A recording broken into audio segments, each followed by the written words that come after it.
কবি আছিল, সাহিত্যিক, শিল্পী, তেখেত নিপুণ চিত্ৰকৰো আছিল। আৰু বিষ্ণুপ্ৰসাদ ৰাভাক এটা মানে বিশেষ সন্মান দিয়া হৈছিল, কলাগুৰু সন্মান দিয়া হৈছিল। আৰু এই সন্মানটো তেখেতক দিছিলে ডক্টৰ সৰ্বপল্লী ৰাধাকৃষ্ণনে। বিষ্ণুপ্ৰসাদ ৰাভাই বিভিন্ন গীত ৰচনা কৰিছিল। তেখেতে শিশুপযোগী গীত ৰচনা কৰিছিল।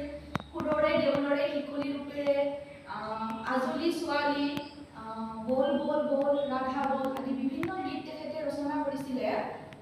আৰু বিষ্ণুপ্ৰসাদ ৰাভাৰ যোনটো 20 জুন তাৰিখ তেখেতৰ মৃত্যুৰ দিৱসক আমি ৰাভা দিৱস ৰূপে উদযাপন কৰোঁ।